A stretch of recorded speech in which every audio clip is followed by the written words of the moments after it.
Hello and welcome back to another Legends of Runeterra video, an archetype review and gameplay. Today we're going to be talking about the Yasuo stun recall list. If you remember, if you've been following at least me on Twitch, back in January I played a very similar list, and really it's just trying to level them up, getting some great board control, and really frustrating your opponent. So if you love playing a game around telling your opponent no and bouncing stuff back to their hands and stunning them out, then this is a list for you. And I'm super excited that it's finally seeing play again, thanks to a 1 health buff. Now, before I get into this, I do want to make one thing clear. On the left is a list, the current list, right? And full credit, Alon's was the first person that I saw playing this list, at least in the new meta. I think we were like 3 or 4 cards off from what I was going to be at, so I think our lists are still slightly different. But if you look on the list on the right, they're pretty close, and really this is what these archetype videos are for. You're going to have a core set of units and spells, and you're going to change things based on kind of what's in the meta. So on the right, which is a list I played again, January 29th, that's what it was. You can go check my Mobalytics link. It's there. There was a lot of standalone elusive lists, right? So Guile in that case was just good for if they went all in on that play. On the next turn, you could stun them out if they then try to get greedy, right? Because usually the play is pass, play a 3-drop, stand alone it, they swing one really big thing, and then they try to progress the rest of their board, and then you can punish them for trying to get other units on the board, where otherwise you can threaten a Will of Ionia, which then of course makes the standalone effect fall off, because it goes back to their hand, it returns all stats. So notice a few things are different. I've tried Reckoning. I'm still between Intimidating Roar and Reckoning for very different reasons. Intimidating Roar is probably just where you want to end up being anyways, because of the auto level effect, right? But if you're going against a lot of other more like mid-range but under four and lower attack, then of course that's a way to try to get them over Roar, which just gives you a turn, right? So it kind of respond to your meta. This is again one of those things where those flex cards are really going to matter in terms of what you might be playing. So all that aside, let's get to the champion itself. So the big thing you'll notice here is nothing else has really changed. He's gained 1 more HP, which is super nice because it helps us get around, get excited. And then otherwise, it's a 4-cost, 4/4 quick attack, right? That's just good stats to have. And 4 attack is very, very strong when it comes with quick attack. We've seen in the case of Fiora, right, where it's just a 3/3/3 challenger, and some lists play it just for that effect. Now, Yasuo has this entire archetype around him where you want to be using stun and recall based effects to level him up. Now, it's important to note that there's 2 different lines here. So he has an offensive ability, so whenever you stun or recall an enemy unit, you'll deal 2 damage to it.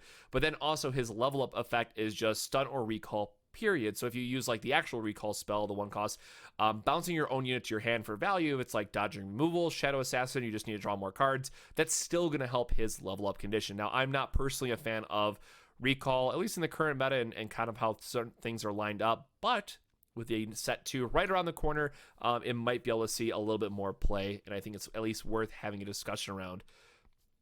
What's the payoff? What's the point of doing all this? He goes from dealing 2 damage to whatever his attack is. So very quickly you'll find out that whenever you're either stunning or bouncing an enemy, in a lot of cases, those then become removal spells. So Will of Ionia is then a 4-cost removal.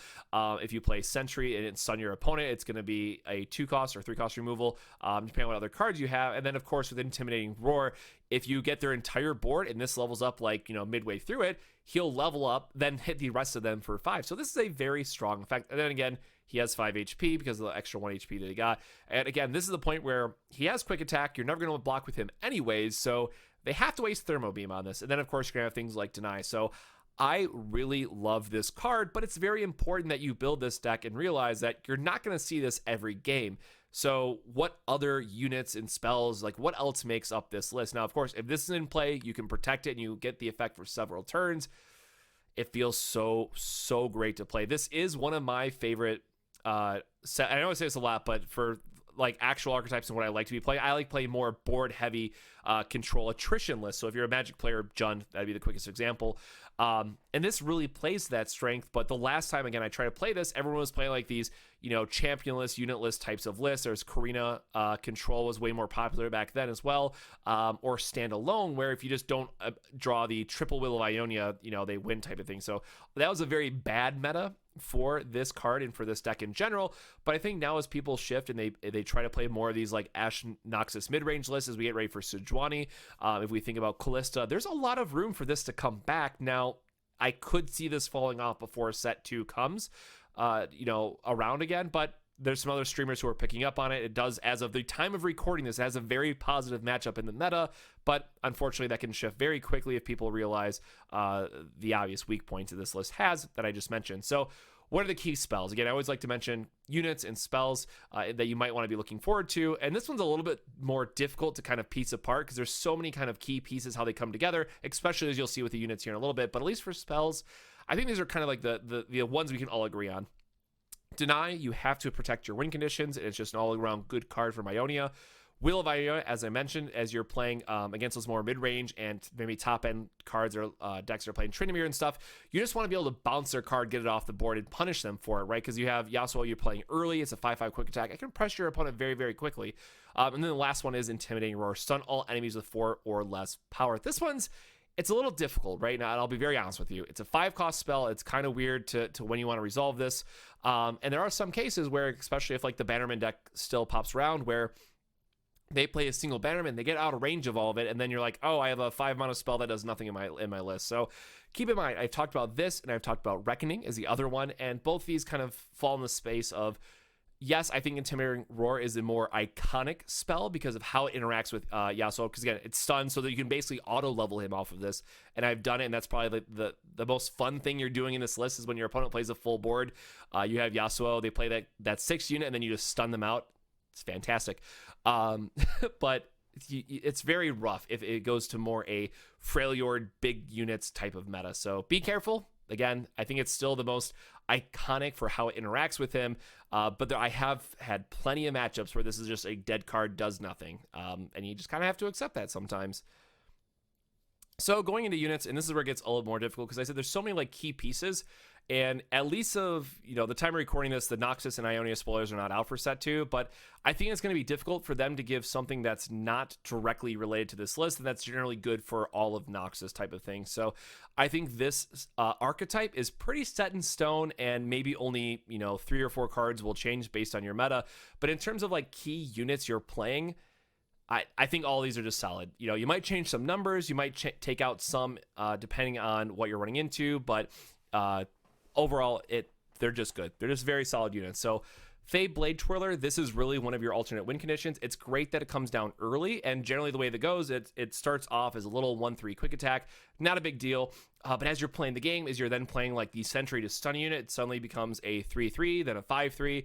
Maybe you drop a Yasuo, you get the Roar off, and you can actually OTK people with this card if their board lines up in that way, because it's +2 for every single unit that hits it. So if they have a full board, you can get +12 off one spell, and if you've already been accumulating stats on him, you just swing out and you win. And I've done that. Feels great. That is a little bit more of high rolling because you have to get the right matchup. You have to have the right board state. But with all the people who are playing like the Token Spiders list, it can happen. And maybe if we see more of these Spire lists pop up, just go to 3 Intimidating Roar because you have to pressure them before they get the They Who Endures on board, as you'll see in the gameplay video we have. But we'll see as time goes on. And then for our 3-drop, it's just a free stun. You need it to the level up condition for Yasuo. It's great, and it becomes removal late game. And what I really love, so you level him up, he becomes a 5/5 quick attack, and then this becomes a 3-cost removal spell, removal unit, I guess I should say, against most decks, right? Like that's insane value that you're getting. And then just over time, you'll be able to attrition out your opponent's board where they just don't have much left. And then the 2 key cards I think just really help bring this together, and I still can't believe Legion General is a common, Legion General and Minotaur Reckoner. So Legion General, sometimes listen, I'll be very straightforward. Sometimes you play this as a 6/6 fearsome and it just gets there. Other games you drop this as like a 14-14 late game and your opponent's just like, well, I'll hit that concede button now. And it feels so good to watch your opponent concede just by playing a big beefy unit, and I love it for that. Yes, it has to be in the list. It is an alternate win con, right? If you don't draw the Yasuo, but you'll get like Blade Twirler in this, you can still win games just fine. And then Minotaur Reckoner, stun the weakest enemy. So again, helps you level up. It's a 6-cost 6/6. And what's really nice, once you level them up, this means you are killing something on your opponent's board at the start of every turn. So it is the weakest, right? Which can be a problem again if they have all big guys, but generally a 5 damage ping every single start of turn. Your opponent's not gonna have a board left in a very short amount of time, and they'll start to feel the pressure, and there's not a lot they can come back from. And then if you have 2 of these, right, then you just stun 2 things turn after turn, and it feels really, really strong. And then lastly, to round up the units, like this is way more units than I talk about, but hopefully it's all coming together how this makes a lot of sense and how all these units are good. Wind Chaser, I really don't have to say much about this card because it's been used a lot. Just a big body that stuns 2 units is very, very good right now, especially in that mid game. It's actually probably at the time of recording this, it's probably one of the better mid-range units that we have, actually, like mid-late game, which is crazy to say because this was basically unplayable about 2 months ago. So I'm so happy that the meta 1 has, or set 1 meta has shifted so much over this past, since January, right? And it's been interesting to kind of follow it along, but I'm very excited for set 2. And then Mina Swiftfoot. I think this is a okay card in a lot of other decks, but I really like it in this one. It's going to recall 3 enemies, which by itself is a huge tempo swing if you're going against a very top and curve focused list. But then again, also if you have a leveled up Yasuo on board, you're then dealing 5 damage at 3 different targets. But what's interesting about this, if you're going up against those decks that I mentioned, again, that play a very late game, and maybe they have, let's say, 8 or 9 cards in hand, this becomes a fatigue rogue effect from Hearthstone, or mill rogue, right? If their hand is full, you can just use it as hard removal in some cases. And I've done that where they have 9 cards in hand, they have 3 units on board, the leftmost one happens, that goes first, they have 10 cards, and then the other 2 just die. They get removed from the game. They get the little card rip animation. And again, not gonna happen every game. I think it happened like 1 every 15 games for me when I played this deck last time. You'll see in the videos, I just did this for the sake of recording to get the video out and to hype it up because I really do like this list. And I think it's going to fall off very quickly, unfortunately, in the meta. But I think for at least this next week, you're fine to play it. And kind of my disclaimer that I started off earlier with these archetype reviews, if you watch one of these videos probably a week after it was recorded and published and all that stuff, it's probably not the meta that this was recorded anymore. And it's something completely different, and it's super fun that Runeterra offers that as an option. But at the same time, it's really hard to make content because then, you try to go back to a list, and unless it's like these more general archetype review type of things, they're going to be largely worthless. But hopefully, these videos will age well in terms of what have been the key units. And I think they will. And that's kind of the whole part of this project that I've been working on over the last couple weeks. But that said, the Callista Lucian video that I'm working on next is a new deck. Doesn't really fall in the archetype plan, but I want to do a video on it. I really like it as an aggro list.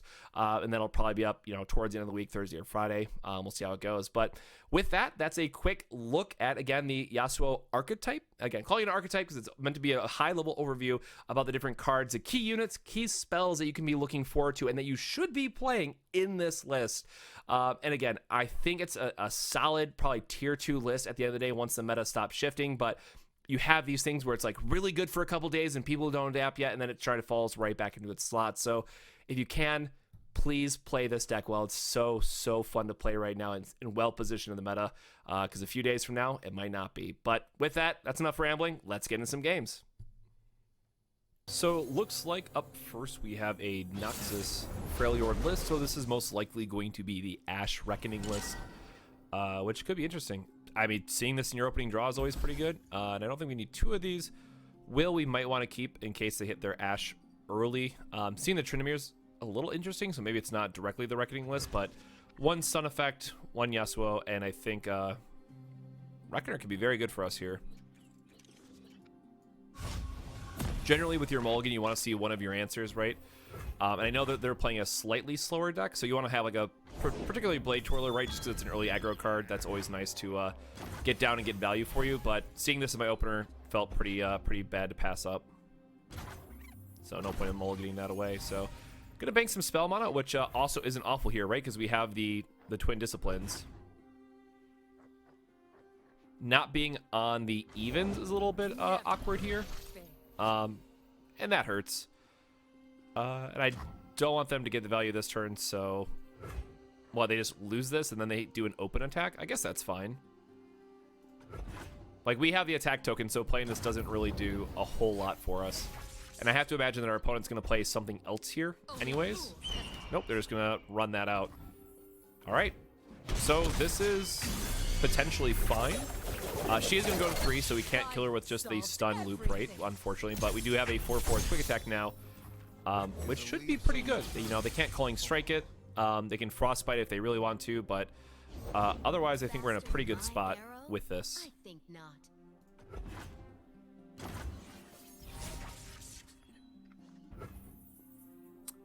We could stun the Ashe here, but I have a feeling they're going to try to play this anyways. It never gets any lighter. And I'd rather just stun this, make them think they can waste their turn playing this, and try to get better tempo that way.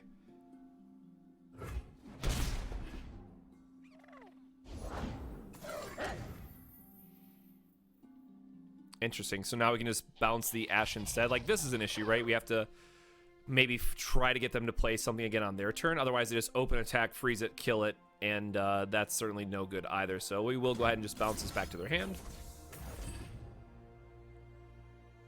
Right, and they can't rally either. So this is just going to sit on the board, which will give us an opportunity then to stun this before they can play on the next turn.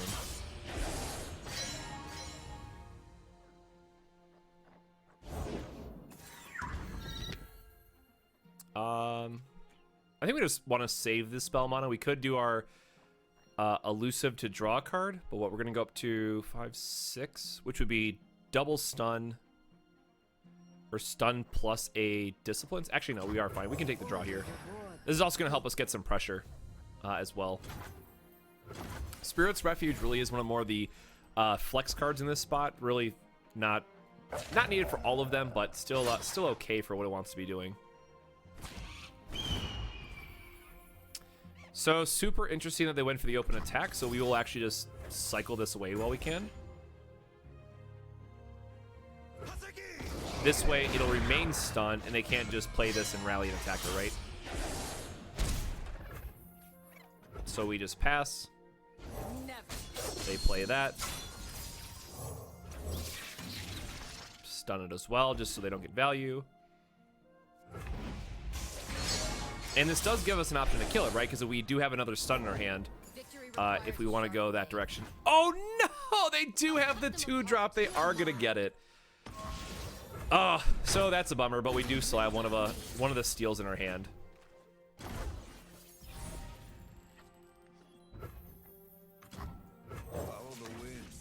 And we're at 4, so we can at least protect this for another turn.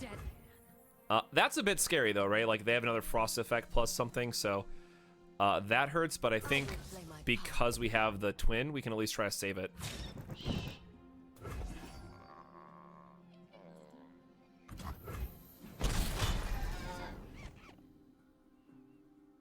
So, kind of an interesting choice here, right? Like, we don't want to give them the Katarina because they get more value off of that, so we could actually go for the stun effect, kill it, or just try to save it, right? Because if they have an elixir, I'm assuming they're playing Elixir of Iron, which could just completely blow us out, where if they try to at least play one more unit, we can protect it this way.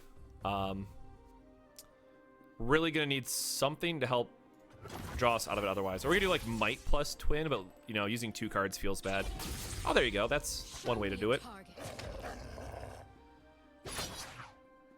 Nope, so they're gonna elect to just go for the kill here. So we definitely want to try to get his Ashe in this setup. And then we can use the stun again to protect him. And then when priority goes back to us, we can use the Sentry. So now they're forced to use another frost effect over here if they have it.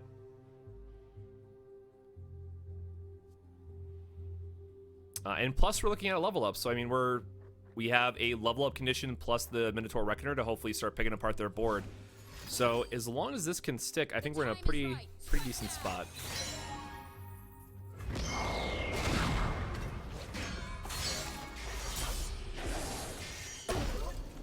Now again, remember it's him doing the 2 damage. It's not the attack or anything, right? So that's just a free one in this case. I can't imagine that they're going to have like another rally effect. And I kind of want to keep this alive. Don't know what else they might have, but I feel like in most cases we should be playing the Reckoner here. If they have like a straight other effect, it'd be pretty bad. Shatter would also be an interesting one for them to have, so I think they're probably not playing Shatter, right? That's just me thinking of these insane cards that our opponent might have. They probably don't.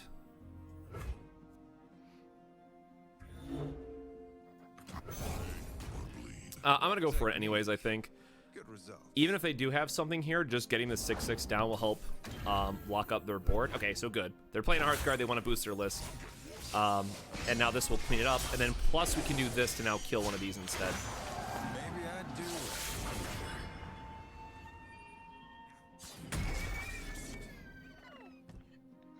And right at the end of the day, this is still a 5/5 with quick attack, right? That's pretty scary for a lot of people to deal with. Some things never dull. And again, we still have a twin plus might if we want to keep that in play. Stand and defend.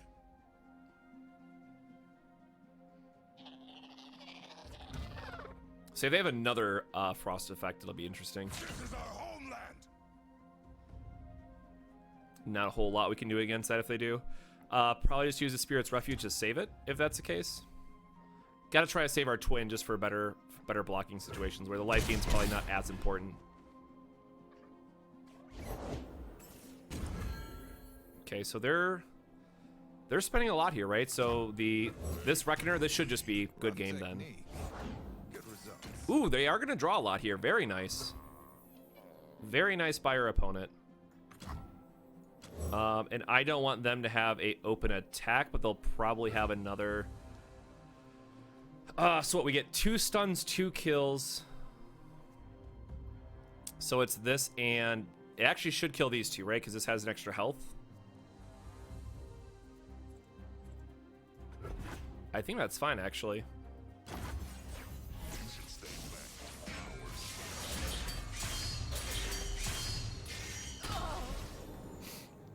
And then, right, they're most likely going to play something. Then we have the Spirit's Refuge for a free block as well. I need just a moment.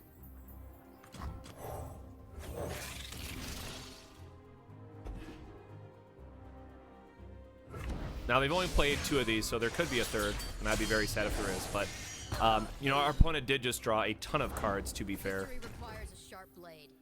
I said to be fair, and I was correct.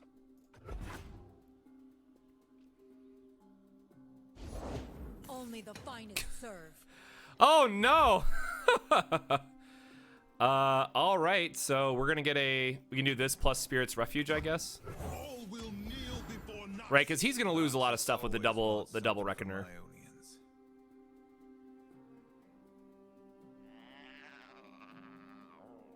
So thankfully these are going to be able to clean up the board for us, and then we have a very, very strong open attack here. And ready. Yep, For glory. respectable.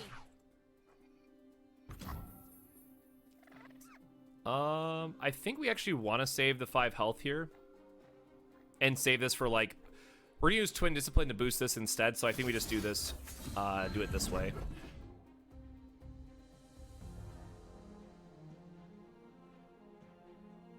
He could have a Culling Strike, which would be unfortunate, but then we're still not coming out of that.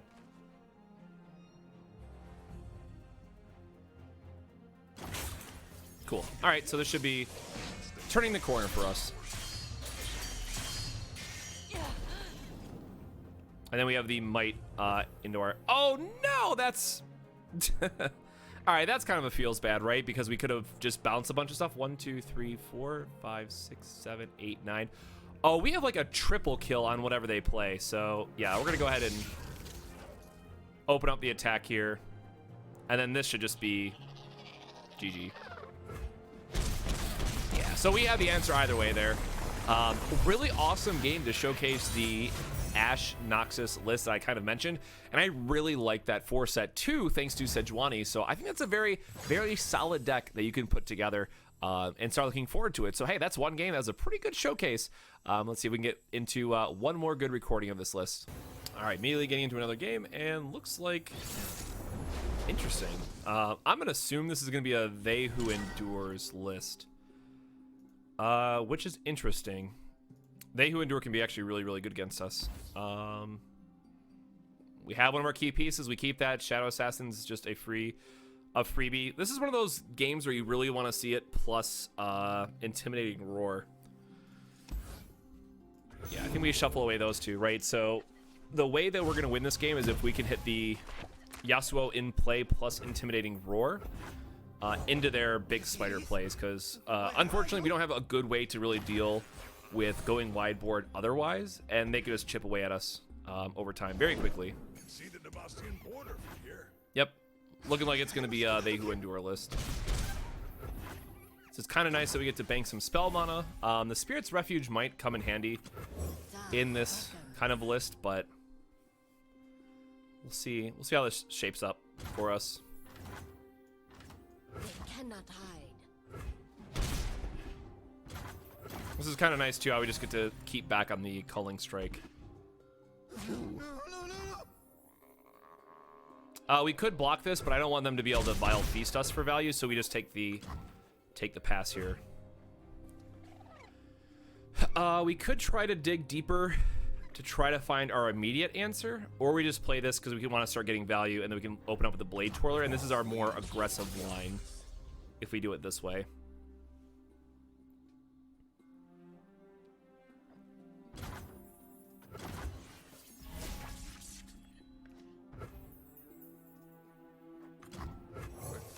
If they play Thresh, we have a Culling Strike ready for it.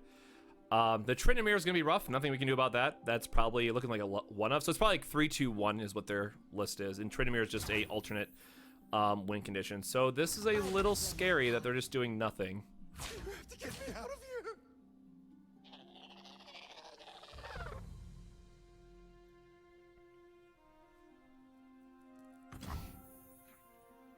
Yep.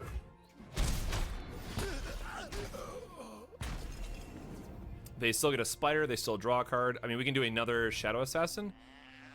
Maybe they're trying to hold out for a Ruination, right? That could be a play. Some lists don't. Some lists do play it. Some lists don't, which is always tough to discern which way they're gonna go with it. But this just looks like chump blockers. We need to cycle through our deck, be a little more aggressive. That doesn't feel great. Yep. So as I mentioned, this is where it starts to get pretty rough for us. If we hit the Roar, great, right? This is going to be instant level for us, but otherwise, not a good spot for us to be in.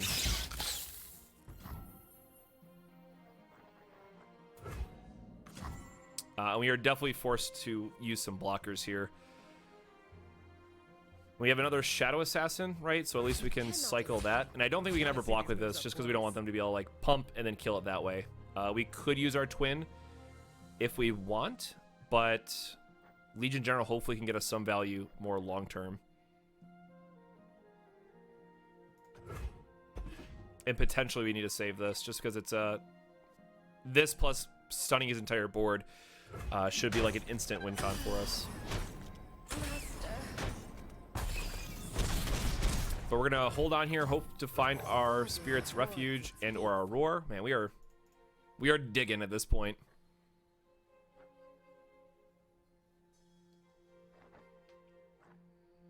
And we just might be playing a naked 4/4 Fearsome here, unfortunately. Right, bouncing any of these doesn't really do anything for us. That's a nice kill target, right? Then they can play one thing.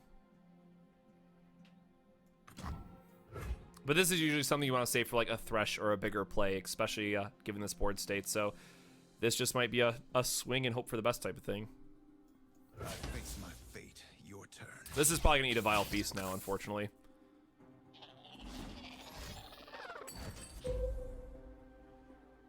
I think we do have to care about this. We do have to save it.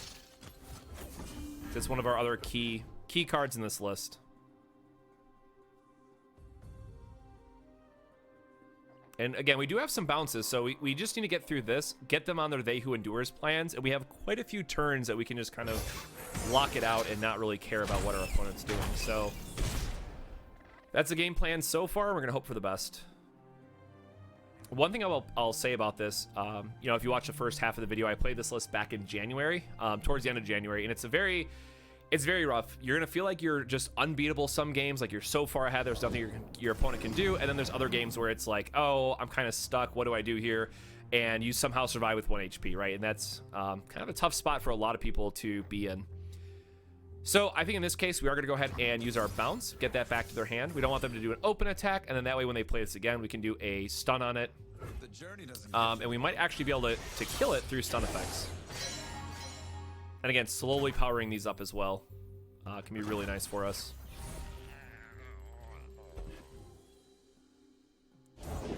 Who would face me? Yep, that is a very, very big Tryndamere. So this is interesting, right? So we can bounce this. We can make them lose their entire turn.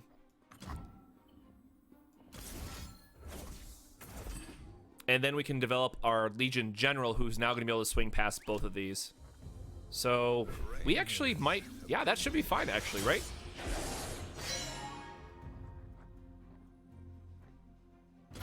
Hey, it's only a 6/6, but... All will kneel before Noxus. Noxus always wants something from Ionian. They have to block these two. And we're feeling pretty good about this.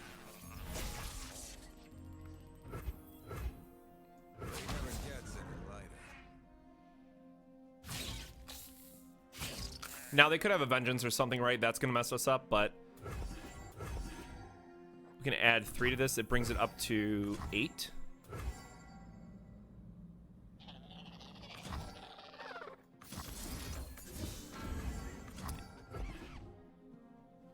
That could be Xaxes for us. Oh, it's... No! They got us with the burst speed! Oh, so good!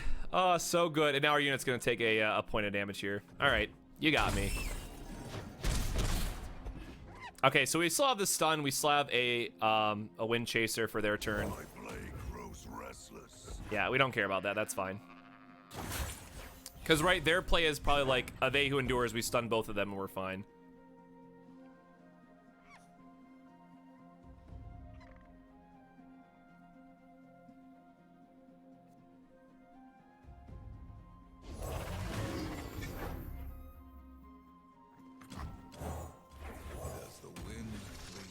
Does it follow?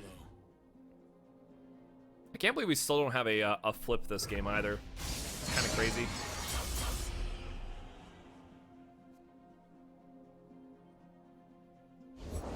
I pull the string. And then we kill this so we can't get another spider blocker on us.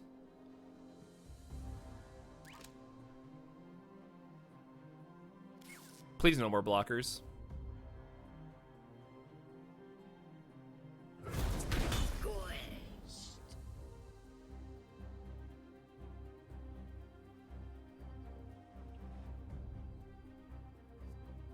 And we need one more to level him up to a 5/5, which we do have a stun, right? So we can level him up mid-combat and go from there.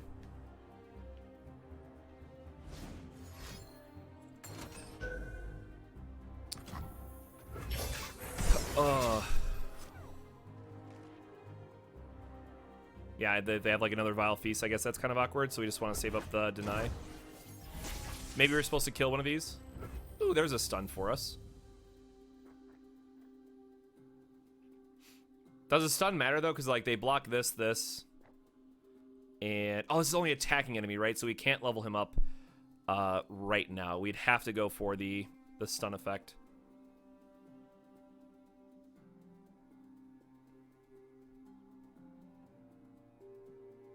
So this is exactly 8 if they don't have... We have to attack with everything, it's 8.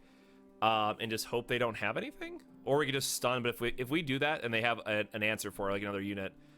we're also still in a bad spot. So I guess this was a misplay. We should have tacked that off as well. So I'm gonna put him last, I guess. This is a case where like a pump spell away or like a kick spell would be very, very good for us. We'll need more than that.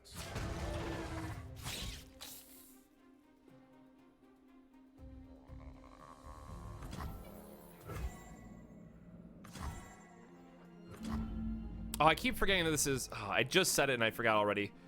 But it's not going to work the way we want. So yeah, that was a mess on my part.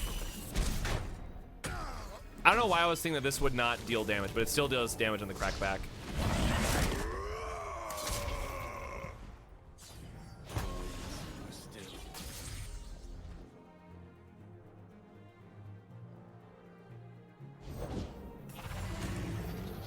Answer for what you have done.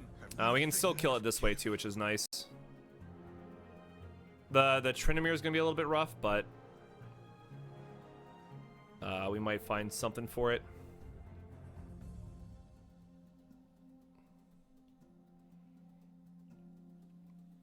Now we need a top deck. Something decent here. It's a lot of Overwhelm coming at us.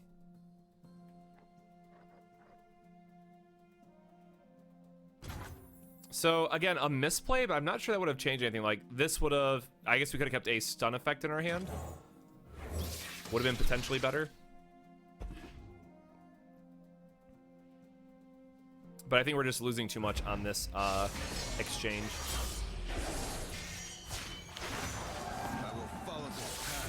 So we have one more Will of Ionia. The Spirit's Refuge would be great too, just because it could be a big heal for us. Yeah, not seeing any of our Reckoners this turn, or this game, hurt us quite a bit, but... And Calling Strike doesn't do a lot. Calling Strike did about the best it's going to do for us.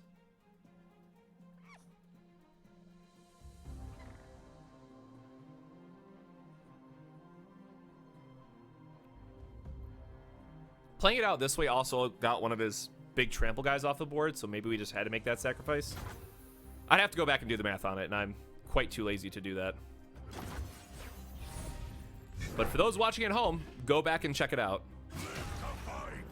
Yep, so we completely whiff on what we need here, and that we should still be dead, right? Yep. Unfortunate, close game, but that's a good showcase too, and just showing how it can go over the top, and Overwhelm can still be very, very good. So if you're struggling against this type of deck, you just want to make sure that you have very strong Overwhelm units. They can't bounce everything. You know, in some cases, you'll get to a point where, like that mid game there, they have like Trinimir into They Who Endure. Maybe if I piled that a little bit, but I'm a little bit rusty with the list, we could have got out of that. But maybe you just have to know the matchups and know when to use your bounce effects at the end. So overall, I'm pretty happy with it. It's two good back and forth games. Again, that's more or less the goal for these videos overall. So as always, thanks for watching. Hope you guys hang in there. I know we're all gotta stay safe, stay sane, all that good stuff. Don't forget to subscribe if you want to see more Runeterra content. And later this week, we'll be doing a Callista Lucian deck, which I know a lot of people are also excited for. But I want to get this one done first because it's a personal favorite of mine, even if, again, I am a little bit rusty with it. But it's a good deck as long as people aren't playing like the creatureless versions or Overwhelm decks, which is what forced us out of the meta last time, actually. So I don't think that Yasuo going to 4 HP is really that big of a deal. It's just the meta right now is in a good spot for this to show up again. So in the next set, if we get more, you know, creature-oriented meta where it's not like Karma Ezreal, right? And, you know, you don't get any value out of your Yasuo that way, I think it'll fall back out. But, hey, I think there's a lot of good stuff in this. And if you have it, hey, pick it up again. It might be a good time to try it out. That's definitely up to you guys. But anyways, thanks for watching. That's enough rambling, and I'll see you guys next time. Cheers.